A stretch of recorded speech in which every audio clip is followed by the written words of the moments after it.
Gulf కంట్రీస్లో, ఇరాన్లో ఇక్కడ ఎలాంటి అలజడి జరిగినా, ఎలాంటి అస్థిరత చోటు చేసుకున్నా డెఫినెట్లీ మొదట ఇబ్బంది పడేది భారతదేశం. చాలా చాలా కంట్రీస్ ఇబ్బంది పడితే భారతదేశం కూడా ప్రధానంగా. ఎందుకంటే మన చమురు భద్రతే, మన ఇంధన భద్రతే చాలా ఇబ్బందులు పడుతుంది అని.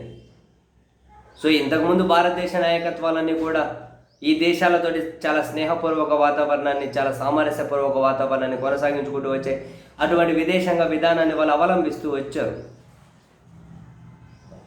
ఇప్పుడు మరి ఎలాంటి క్లిష్ట పరిస్థితుల్లోనో కానీ భారతదేశ ప్రస్తుత నాయకత్వం అచితుచి వ్యవహరిస్తూ ఉంది. అండ్ ఇరాన్, ఇజ్రాయెల్ మధ్య ఈ కాన్ఫ్లిక్ట్లో కూడా ఎందుకు అచితుచి వ్యవహరిస్తూ ఉంది భారత నాయకత్వం కూడా. ఈవెన్ గాజాను శవాల దెబ్బ చేసినా కూడా. ఇప్పుడు ఇరాన్ మీద అమెరికా బాంబులు వేసిన తర్వాత అది ఏమంటారు, ఇరాన్ గగనతర నిబంధనలను అమెరికా డైరెక్ట్గా ఉల్లంఘించింది. బలవంతులైతే చొచ్చుకుపోతారా? తప్పు కదా. చొచ్చుకుపోయి వెళ్ళిపోవచ్చు కదా. 60 రోజులు టైం ఇచ్చావు, 2 వారాలు టైం ఇచ్చావు, నువ్వు ఎవరికి టైం ఇవ్వడానికి? పోనీయండి. ఈ క్రమంలో హార్మోజ్ జలసంధిగానే మూసేస్తాము అని చెప్పి ఇరాన్ చెప్పిన తర్వాత మనం మధ్యాహ్నమే మాట్లాడుకున్నాం. డెఫినెట్లీ ఇది భారతదేశానికి సంక్లిష్ట పరిస్థితే, తీవ్రమైనటువంటి నష్టాన్ని కలిగించేదే అని. నాలాంటి వాళ్ళకు, మీలాంటి వాళ్ళకి అవగాహన ఉన్నప్పుడు ఈ దేశ ప్రధానికి అవగాహన ఉండదా జనరల్గా? సో ఇమ్మీడియట్గా ప్రధాని గారు కూడా, గౌరవ నరేంద్ర మోదీ గారు కూడా ఇరాన్ అధ్యక్షుడికి ఫోన్ చేశారు. ఇజ్రాయెల్, అమెరికా ఇరాన్ మీద సాగిస్తున్న దాని మీద ఆయన ఆందోళన వ్యక్తం చేశారు. సాక్షాత్తు ప్రధాని గారే ట్వీట్ చేశారు కదా, ఇరాన్ అధ్యక్షుడికి ఫోన్ చేశాను, ఇరాన్ మీద ఇజ్రాయెల్, అమెరికా చేస్తున్న ఆ ఆందోళనను, ఆ పరిస్థితిని ఆందోళనకరమని చెప్పాను. అదే పరిస్థితుల్లో, అదే టైంలో అక్కడ శాంతి కోసం అందరూ ముందుకు రావాలి అని చెప్పాను అని చెప్పి. ఎస్, చాలా మంచి నిర్ణయం. భారతదేశ ప్రధానమంత్రి ఇరాన్ అధ్యక్షుడికి కాల్ చేసి ఇటువంటి టైంలో మాట్లాడడం అన్నది మన విదేశాంగ విధానానికి అత్యంత కీలకం.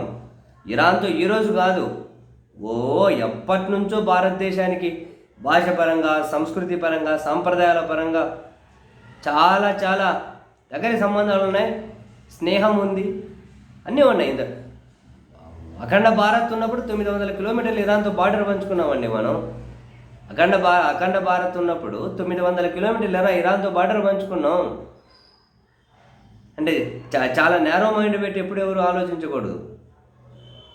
ఇప్పటికీ అమెరికా ఆంక్షలకు ఇరాన్ మీద పెట్టి దానికి లొంగి భారత్ని కనుక చమురు కొనొద్దని చెప్పి మనం నష్టపోతూ ఉన్నాం ఈ విషయంలో. సరే పోనీయండి, దేశ నాయకత్వం కొన్ని నిర్ణయాలు దేశ ప్రయోజనాల కోసమే తీసుకుంటున్నారని చెప్పి నమ్ముతూ ఉన్నాం. దానికి దేశ ప్రజలు మద్దతు ఇస్తూ ఉన్నారు, వెళ్ళనీయండి. ఇప్పుడు ఈరోజు మళ్ళీ ప్రధాని గారు కాల్ చేసి ఇరాన్కి దీని మీద, వాళ్ళ దాడుల మీద ఆందోళన వెలువచ్చడం మంచి స్వాగతించాల్సిన విషయమే.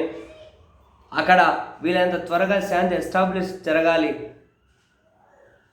అని చెప్పి ప్రధాని గారు ఆకాంక్షించారు. దీని మీద మేము ఆందోళన వ్యక్తం చేస్తున్నాము అని కూడా చెప్పారు. భారత్ ఇప్పుడు నష్టపోతుంది. ఒక హార్మోజ్ జలసంధిని ముయ్యడమేని కాదు, ఒకసారి అమెరికా కనుక ఇంకా ఇరాన్లో కనుక ప్రభుత్వాన్ని, తోలుబొమ్మ ప్రభుత్వాన్ని ఏర్పాటు చేసుకొని దీని మీద పూర్తి ఆధిపత్యమే తీసుకుంది అనుకోండి, ఇంకా చమురు ఏదైతే దేశాలలో ఉందో ప్రధానంగా దాని అన్నింటిలోనూ అమెరికాకి ఎంగిరెద్దులే ఉంటారు. ఇంకా భారత్ ఇంకా దేంతో సంప్రదింపులు జరపాలో ఫస్ట్ అమెరికా డిమాండ్స్కి లొంగాల్సి ఉంటుంది. ఏం చేయాలన్నా అమెరికా డిమాండ్స్కి లొంగాల్సి ఉంటుంది. చాలా కథలు ఉంటాయి వీళ్ళవి. ఏం జరుగుతుందో తెలియదు. బట్ ఏం జరిగినా కూడా పశ్చిమాసియాలో, ఈ మధ్యప్రాచ్యంలో అమెరికా అనేది వాళ్ళు వేలు పెట్టినంతకాలం అక్కడ శాంతి స్థాపన జరగదు. ఇది చరిత్ర చెప్పిండేది ఇదే, భవిష్యత్తు చెప్పబోయేది ఇదే. ఏదో కాసింత దోచుకోవడం కోసం వాళ్ళు దాన్ని అడ్డపెట్టుకొని పక్క దేశాలను ఏదో కంట్రోల్ చేయడం కోసం ఉపయోగపడుతుందేమో, కానీ అంతకుమించి వాళ్ళు అక్కడ ఎప్పుడైనా మీకు టైము ఓపిక అన్నప్పుడు చదివి చూడండి, ఆ చరిత్ర దశాబ్దాల నుంచి తెలుస్తుంది అమెరికా చేసిన పెంట ఎంత ఉంటుందో.